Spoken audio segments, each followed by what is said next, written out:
Fighting Alliance. He is the beast from Hollywood East, Michael the Hammer Mulligan.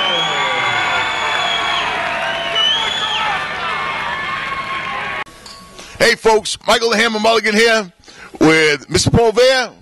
How you doing today? How's it going on the Fireside? Awesome, awesome. Hey, listen, you got a new event coming up. What's the date? April 13th, Plymouth Memorial Hall.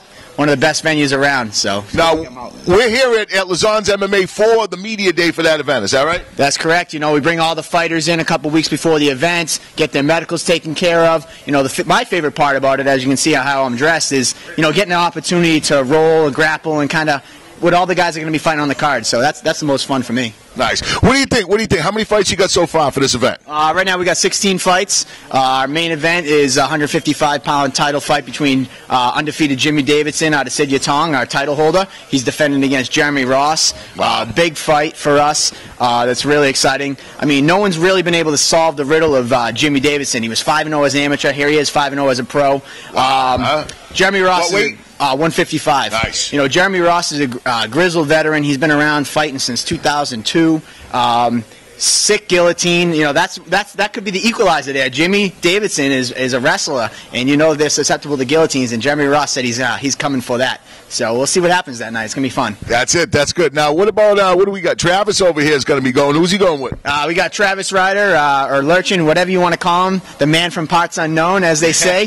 He's taking on Mike Zakelli, which is a really, really fun and exciting fight. I mean, Travis has an extensive Muay Thai background, stand-up banger, brawler. Mike Zakelli, no secret about it. He has big, heavy hands. He likes to come. He's a big brute. And, they've been going back and forth a little bit, so that definitely makes a little bit of bad blood there and makes it one you want to see, too. We got to stand between them tonight when they meet today, yeah? I heard that we might have to jump in the middle of them during the stare down today at Media Day. So we're trying to keep them on opposite sides of the gym, which will be interesting because they're big guys. So I might have to have your help there. There you go, no problem. I drove them up here, so we'll keep them. Yeah, we'll keep them handled. I don't want to blow it before the fight. Exactly. I want to see this fight. This is going to be a great night, great fight. Who else you got on the card? We have a 135-pound amateur title fight between George Nassa and Manny Bermudez. That's another very interesting matchup because these guys actually grappled and trained together at a previous Media Day event. No kidding. And each one of them thought they got the better of the other. And they've been kind of clamoring to make so this they got to happen. prove it. They want to prove it. Exactly. Yeah? I mean, George comes in saying, when we grappled, I was only going 10%, and I think your stand-up's garbage. And Manny says, and Manny basically said, I hope you were going 10% because your jiu-jitsu is horrible. So these guys, again, bad blood. I mean, makes people want to see these fights. That's a 135-pound amateur title fight. Yep. 145-pound title fight is between Ricky Proctor, somebody you guys might know, being from Plymouth. Sure. He actually trained at South High School. He was one of the helping coaches every once in a while. Yeah, so Ricky Proctor, cousin of Joey Proctor, UFC fighter. Yep. He's actually bringing his wrestling pedigree to an undefeated record to take on Russo, who's also, I can't even pronounce his last name, Kubachavelli, big Russian fighter, 4-0, undefeated as an amateur. Just call him the Russian. Yeah, the Russian, Russo. I just call him one name, Russo. And when you know you're a badass when you go by one name. There you go. So Ricky Prince. Proctor. Prince, really? There you go, exactly. Cher, Michael. So, that should be a very interesting matchup. Russo's a very talented brawler, a little bit of judo background. Ricky, as you know, comes in with an extensive wrestling background, so it should be another great fight for the 145-pound amateur title. Now, let me ask you this. Now, Sparrow's going up to pro. Yes, right? Brian Sparrow. It's a funny thing you talk about Brian. His younger brother his older brother is making his amateur debut on the very same card. Oh, now what weight is his brother? 170 as well. And so Brian's 170 belt is going to be up for grabs pretty soon. Pretty soon, yeah. Until it's officially signed that he's going pro. I mean, the talk is going pro. Pretty much Brian Sparrow. After the fight. Yeah, Brian Sparrow is 4-0 as an amateur. Hasn't been out of the first round. I think he hasn't even seen 2-minute mark of the first round. So he's blew through pretty much everybody in the amateur division. There's not much out there for him to stick around amateur. So when he decides to go pro and officially go pro, I think sometime this summer, that belt will be up for grabs. Nice. Well, good luck with your show. Good to see you here and have fun rolling today. Absolutely. All right, brother. I'll talk to you. Hey, folks. Michael the Hammer Mulligan here with Brian Checkmate Sparrow. How you doing, Brian? Not bad. Nice. Now, Brian's coming off a great amateur career. What was your record with that? 4-0. 4-0. Now, you're fighting at Pro Elite and Lauzon's? No, I train mostly at Pro Elite in Coventry, BJJ. So sometimes What BJJ? Coventry BJJ, Damon Smith. Nice. Where are they out of? Coventry. Oh, Coventry. I'm sorry. I'm saying carpentry over here. I'm a carpenter. You know what I mean? Nice. Okay, so you're starting your pro career. When is that going to be? June 7th, I'm making my pro debut at Twin Rivers Casino, CES. So, yeah, I think I'm fighting Sylvester Miratage as of now. I think he took the fight, so... It's going to be hard to get you a fight. You're a good, scrappy kid. What's your favorite part? Are you more of a stand-up? I've seen you a lot of stand-up. I haven't seen much BJJ. I think jiu-jitsu is really my... I finished my first 3 fights with all jiu-jitsu, and then my last fight, my 4th fight, I finished it with a right uppercut. Nice. Knocked the guy down, and he came back up, and I finished with 3 right hands in a row. So I think my stand-up is, pretty good, too. Yeah, it's really good. I watched it. It was a beautiful fight. All right, so where do you see yourself? How old are you, for one? 22. Nice. So you're a young kid still in the sport. I don't know. I mean, what are you planning on being in a couple of years? Planning on making my UFC debut, probably in the next 2 years or so. Beautiful, beautiful. You think 4 amateur fights was good for you? Yeah, I think one of my trainer's main concerns was that I wouldn't have enough experience, and that's going to be really, I think my talent level is high enough caliber to compete with the pros right now, and I think experience is the only thing that I'm lacking, but I think that I'd rather spend the energy towards making my pro debut than more title defenses at an amateur level. Yeah, well, that makes sense to us. I mean, we had the discussion now that they have these, a lot of these venues have the belts for amateurs, and I think once you get to the level where you own that belt, we're kind of thinking that you should be going pro anyways, because it's going to be very hard to get competition for you now. Oh, yeah, I hear you. Well, good. Brian, great talking to you. Good luck in your next fight, and you do hold the Cage Titans belt? Yes, I do. All right, great job. Thank you very much for coming. Thanks for coming to Fireside. Folks, Michael the Hammer Mulligan here with Richo's Photography. What's up, brother? How's it going? Rich, you're going to see at every one of the fights. This guy is great. He takes awesome pictures. You can go online. Where do you see your pictures? RichosPhotography.com and all over Facebook. And all over Facebook. That's the thing. He's a great guy. He takes the pictures. We get to relive the fights later. It's an awesome thing. How did you get involved in this? It's been a while, actually. Back in the day when World Championship fighting was probably one of the top ones, I met up with Joe Cavallaro. Yeah. Basically, I've always watched it on TV, and I got into photography because of actually Zach Lynch. When I first started out, I was big with AFO. P.T. Lorenzo helped me out big time. So it's been pretty much escalating since then. Nice. Now I'm solely with Cage Titans. That's the only person that you do it for? I'm pretty much with Cage Titans permanently, but I like outsource every once in a while. Like I just did, I did Warrior Nation before. I've done Premiere a couple of times. Yep. So pretty much every local venue I've been at. So beautiful. Well, I see his work all the time, and I love it, and that's why I wanted to have him on. Rich, thank you very much. Thank you for what you do. It's a pleasure to be able to relive these things afterwards. Thank you very much. All right, man. Talk to you. Good luck. Of course you do. Now, listen. When was your last fight? My last fight was in 2010. Where the hell you been? I have been everywhere and anywhere. See, that's the best part about this, is I've been around here for so long, and I fought around here. I fought some of the big guys that have been to the UFC, Bellator, guys that are now in Bellator, CES, everything. And I decided to up and leave and better myself. I've been all over the place. I went to the UK, I went to Thailand, I went to Holland, I went to Australia. The biggest part about this whole thing is everybody remembers the Travis that they saw before, and now they just have no idea what I've been doing. What weight is this fight at? This fight is at 195. How many 195 fights have you had? None. None. There you go. What other weight classes did you fight in? I fought at 155, 165, and 170, and making weight for that has always been a struggle for me, and now I'm walking around at a solid 230, cutting down to 205, 195, and it's a lot better on the body. Yeah. You don't look like you're struggling much. I watch you train. You do a great job. I can't wait for this fight. Hopefully we'll be able to get Mickey in here, and we'll get him for a little interview, too. I don't know if he's here yet. Oh, his ass is right out there. Ooh. Why the animosity? What do we got going here? See, this young man right here, no. You see, everything's all fine. He's pointing at Mr. Polvere, so just in case I'm pointing at Mr. Polvere. The thing was I kept really quiet, and I did an interview with Polvere, and I really didn't say much. So now he wants to get all amped up and rambunctious and blow his run instead of actually doing what we're supposed to do. This is a sport. The shit that you talk, you have to put up or shut up. You're going to get in the ring and fight me regardless. So if you want to start bad blood, I'm all about bad blood. Wow, Miggy. So there you go. There you have it. All right, well, listen, great interview. I can't wait for the fight. I'll be in your corner, brother. Yes, sir. All right, man. On time. Hey, folks, Michael Mulligan here with Mikey Zucchelli. What's up, Mikey? How we doing, brother? Long time, man. Long time. Nice to see you. Listen, you got a nickname? Maybe Ruthless. I've gone. Ruthless. Kind of came up my first fight. I knocked the guy out in like 20 seconds. And I seen some bloody fights with you. Yeah. All right, so who's your fight now? I'm fighting Travis Reeder. Yep. And yeah, he's been talking a lot and keeping it pretty disrespectful. And I don't. Well, what caused that now? Because I seen it. I actually just interviewed him, and he said the same thing. So where did this all come from? He's got it all wrong. Before I did my interview, yep. I asked Mike Polvere if I could see what he said, and in his interview, he made fun of me for losing to Jerry Spiegel. Said I got my ass kicked.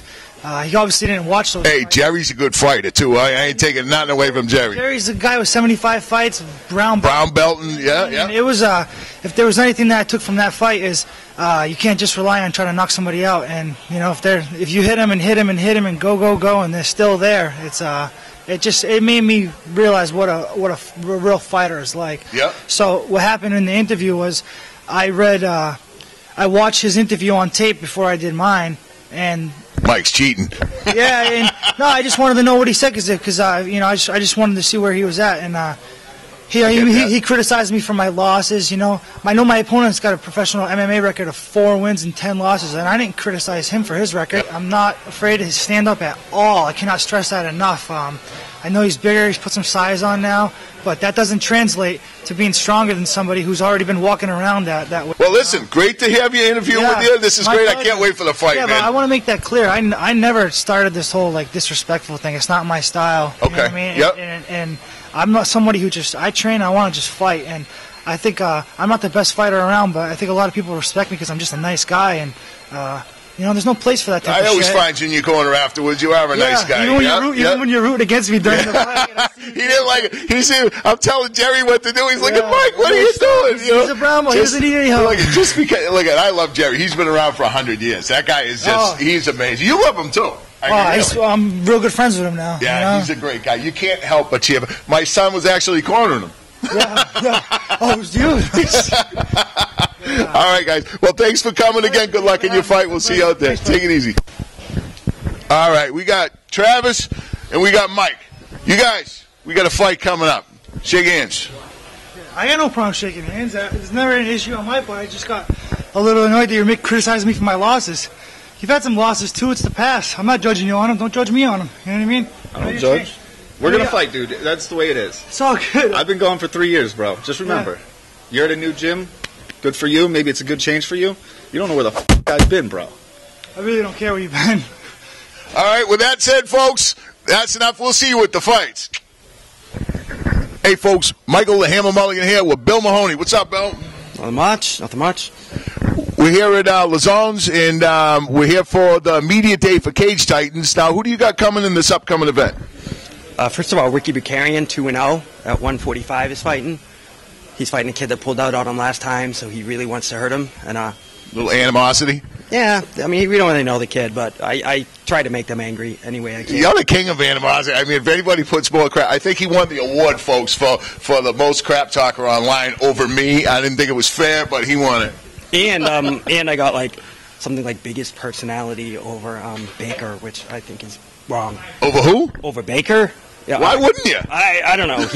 He's weirder than me, by any definition. I don't know about that. I'm working hard on it. Obviously, my son's going to be coming up soon, and we talk about that. We're going to have plenty of amateur fights because we want to make sure that you're tested as well as you can be before you jump up there. Obviously, you're not going to be tested like in the pros, but if you just breeze through just to get one of those belts, take an easy fights, an amateur belt, it's kind of not worth it. To me, you go for one fight versus a scrub, because the first time you compete, I know your son's wrestled, which will help, but still, the first time in the cage, it's a little bit of a mind bleep. So bottom line is we all have a weak spot, but until we know what that is, you know, we have the chance of losing in the pros. Right. You always, everybody needs to lose a fight because they didn't do enough cardio to realize how much when you're behind you have to dig deep to do that. I just don't think you can learn these things except for in the cage. So who else you got fighting? Manny Bermudez is fighting George Nassar from Y Crew. There's a big rivalry there. They really don't like each other, so that'll be a great fight. These kids are going to be both become really good pro fighters, and hope it's a good fight. Yeah. Maybe So bottom line, they spot a little bit, and then they beat each other up on Facebook. Yeah, I hope I want it to become a trilogy, man. This is a big fight. It's like you feel like it's a UFC fight when it's personal, and they'll probably be friends after. I really respect Y Crew. You know, they're a good team, and you know, I just think it's perfect. Yeah, well, we talked about it on the way up here. We were talking about the Chael Sonnen effect, where whatever's Chael Sonnen, where he has a personality. That's why everybody knows his name. Right. So if you don't have a personality in this sport, you could be the best fighter, but nobody cares. I mean, I watched Chael Sonnen in the 90s. He will get destroyed by John Jones. Hey, folks, Michael the Hammer Mulligan here with Dan Bonnell. What's up, man? How are you, man? We're actually first meeting face-to-face. Well, kind of. Face-to-face for the first time today. We see each other. Cool. Yeah, I know. We see each other online all the time, so it's kind of fun. Dan, you just fired up Mass MMA. Yep. Right? Yep. Tell me about it. Well, basically, I've been with Northeast MMA for however many years, and it used to be Mass MMA. It was owned by Greg Grabowski and Lauzon, and then Rick had bought it off of them, Rick Caldwell. From there, Denny bought it off of them. Things started to change. I mean, everybody's got to have their own. Now, Mass MMA is back to what it used to be. It's just a revised version. You know, we've got the videos, the pictures, everything that it used to be. And especially the trash talk. And I hope we get more of it. I mean, right now... If I have anything to say about it, you will. Right now, we still got, you know, the normal 200 people. I always like to say 200. I don't know how many we got. It could be 1,000. Well, I think 5 guys are probably one guy at a lot of times, because one guy will change his name several times. Sometimes they're like 3 different sides of the same conversation. It's kind of funny. Oh, Steve Rita. It's always cool to be on the back end of the site where I can see... You know, some guys literally have conversations with themselves. You know, they'll say, I think that this team is great, and then it's the same guy saying, yeah, you're right, he is great. And it's the funniest thing to see that stuff. But, you know, you don't ever want to out them. You want them to have fun, play with it. I mean, everybody's got a fake name, myself included. I mean, I've had fake names. It's just, you make it fun. It's fun, and that's all that it's about. I'm always the hammer. I don't care what I say. Yeah. Well, see, the thing is, I'll always talk. When I want to say something and be serious about it, I'll always put my name on it. If I want to pick on Steve Rita, I'll go under a different name and post a picture or something. But it's all in good fun. Yeah, and I think that we need to keep that, because you can't have it too serious, because this MMA world, that's what it is. It's MMA. It's separate. It's a hobby for all of us, and you just got to stay reminded of that it's just, this isn't real life almost. Right. All right. Well, my thing with the Northeast MMA, all right, I used to love it. I'd go on there all the time. The only time I go on there now, honestly, was just to bust Danny's balls, because from my point of view as a person that just sits back and watches, I saw that site kind of turn into a commercial enterprise. He was trying everything to make money, from that little venture where he was going to go and turn he was going to have that MMA, what was it called, when he had everybody show up with the symposium or something. Yeah, it's a symposium or whatever, and he was going to have all these people show up, and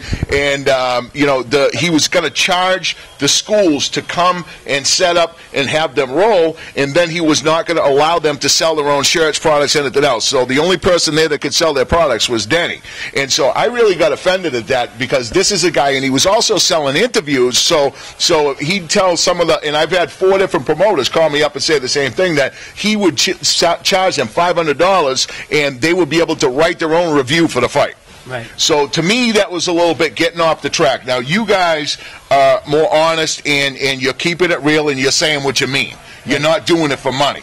Right. No, to be honest, I'll even tell you what we make for money. I offered all the promotions all the same deal. I said 3 months, $100. You can get that banner up on the side. I mean, that's not a lot of money, because I'll tell you, it probably cost me upwards of $400 for the year so far to run the site, and anytime I want to add anything else, if it costs money, it does. And thankfully, I've got Joe Lauzon helping out, because he designed the whole website. Nice. Doesn't cost me anything. I can email him and text him, and if something goes wrong, because I'm not that computer savvy, he runs in and he helps it out. So it's everybody helping everybody. Yep. And you know, like I said, there's no money being made. So you're like whatsoever. me. I'm doing this for the love of the sport. I'm not making a dime. I'm doing it, you know, just because I love MMA and I want to see it grow in the area. So you're basically doing the same thing. Yeah, I mean, I have free ads up there for people that I owe favors to. I mean, I got a gym at Henzo's that I've been a part of forever. I mean, I'm not going to make them pay, you know. And then Kevin's ad is free because I think that's helpful for the community. He teaches the judges and the referees, and we need that. And to not have that up is just.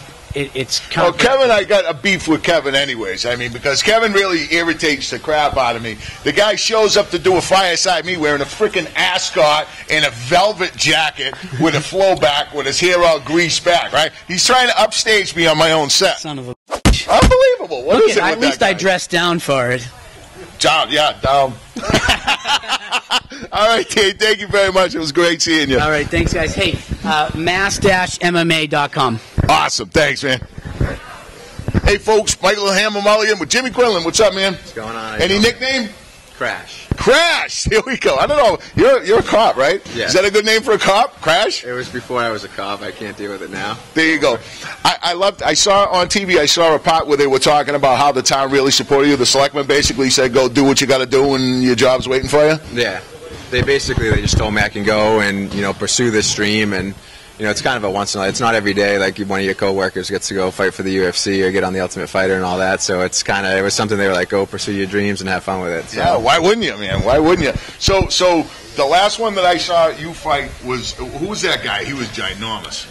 Clint Hester. Oh my God, that was amazing. Because honestly, you are a very nice guy. You don't look like an overposing guy. You don't like you know, but your skills are amazing, and you're able to counteract anything he had for you.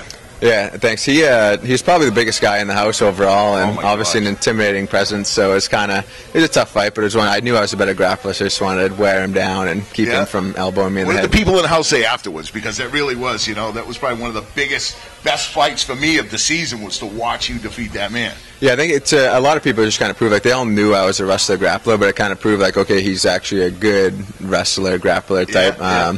The biggest thing everyone got out of that, though, is like they wanted to see me striking more. As everyone after that fight was like, he's got to start striking more. That's something I incorporated more into training and stuff is less grappling. Yeah, but if it works, don't fix it. I mean, with that man, you're not going to strike against that man. Oh, yeah, I'm not going to stand up and box. No, I mean, it's like, ever. Yeah, that was awesome. That was an awesome fight. So what's next? Just waiting for the show to air.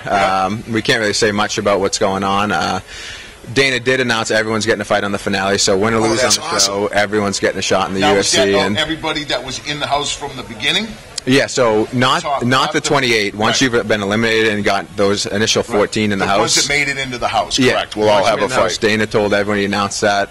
Everyone's going to get a shot in the UFC, so. Unbelievable, looking forward to that shot. Yeah, nice. Now, what's it like? What's it like inside the house? Was it as crazy as they showed on TV, or do you have some calm moments, too, that you get to chill? It was pretty calm. This season as a fighter, they really pushed like the professional aspect of the guys. Thank God. They wanted, some of them were crazy. Yeah, they kind of said, we did reality TV, it doesn't work. We want to do a documentary of fighting and film the tournament. So this season the house wasn't really crazy. That was like the nice thing is it was hard enough to get through 6.5, 7 weeks with normal people. Never mind, I'm thinking like on past seasons, if you're dealing with those people, it would have been insane. Yeah. So listen, great to see you, and I can't wait to watch the rest of the show, see what happens. All right, man, thank you. All right, go. Hey, folks, Michael Hammer Mulligan here with Jeremy Ross. What's up, Jeremy? Good. Let me see. You got a fight for Cage Titans coming up, and who are you going to fight? Jimmy Davidson. Jimmy Davidson. Now, this is the title for what weight? 155. 155. Now, what's your record? 6-4 right now. Nice. Now, where do you train? Gladiator, BJJ, West Springfield. Beautiful. Do you guys got any history together, you and your guy? No. No, not at all. Actually, we never fought before, never rolled, nothing. All right, cool. Do you know what his game is like? Yeah, he's had a real strong ground game, you know. Good wrestler, good grappler. Comes from a striking school, but he's definitely probably one of the better ground guys there. I know you don't want to give away your whole thing, but what's your favorite? Coming from Gladiator, BJJ, we're jiu-jitsu guys. You're all okay. Secret. They start off in Kempo. I got a black belt in Taekwondo. So beautiful, I can strike. Nice. I can definitely strike. But I like the floor. You know, I like going down. Nice. Well, great. Good luck. Can't wait to see the fight. I'll be there ringside, baby. All right, take it easy. Hey, folks. Michael the Ham Mulligan here with Jimmy Davidson, a.k.a. Jimbo Slice. What's up, man? How you doing? Who's your opponent? Jeremy Ross. Jeremy Ross. What do you look forward to in this fight? What do you think's going to happen? I'm ready for anything. You know, it's going to be a crazy fight. You know, we're both kind of scrappy guys, so you know, we both like to go at it. We both like to finish fights early, so. You know, it's going to be a crazy fight. Now, Sit Your Tongue is known as a striking school, of course. Now, the gentleman before you, your opponent, said that they're definitely a ground school. Have you been working I know that we got some classes up there now doing jiu-jitsu, right? Yeah, we have some great instructors up there, actually. We have, you know, Banana from CCFA. He's up there every Thursday. We have Chris Eldridge, you know, two real high-level black belts. So they're coming in there. They're showing us a lot. So, you know, we got some good ground game going on as well. Nice. Well, I look forward to seeing the fight. Enjoy, and I'll see you there. All right. Hey, folks, Michael the Hammer Mulligan here with Joe Lauzon. Hey, Joe. How's it going? Good to see you, man. Joe's a very accomplished UFC fighter. I think you hold the record for the most bonuses. Bonuses. Yeah. I think I'm tied with Anderson Silva. I think. Yeah, well, if you're gonna win for something, it might as well be money, right? Exactly. Listen, we're at Joe's school. This is your new school, correct? Yeah, we moved here in December. What a beautiful place, beautiful facility. Joe's hosting the Cage Titans media event for the day, correct? Yeah. You know, we're just getting everyone together, get all their medicals done, let everyone get a chance to train together. You know, it's a good time. It's a great idea, too, because I know a lot of the fighters have a hard time seeming to get things done beforehand, and I didn't realize that was going on until I got here, too, when I saw Travis Waga with his eyes going like this. Yeah, you know, it's good. You know, people always, you know, you got to get a certain eye exam done by a certain doctor. There's all kinds of stuff, so it's nice to have everything all under one roof. Yeah, that's a good thing. Well, what do you got? Anything coming up next? I don't have anything coming up. I'm probably fighting June, July. UFC's talking about coming back to Boston, so, you know, maybe it'll be a little bit later. You know, we'll see what's going on with that. But, you know, just staying busy. We got a lot of guys. Jimmy Quinlan's got a fight coming up. Joey Proctor's got a fight coming up. And Tom Hall have a fights coming up. So we got. That's awesome. So we got 3 guys in UFC. In Anybody 4 on weeks. that card coming up? Any? Yeah, I think we got a couple guys. I think we got Ricky Proctor, and I think we got someone else too. God, that's awesome. Joe, thanks for coming. Thanks for being here. Thanks for setting us up and doing it for the sport. It's a great thing. I appreciate it. Thank you.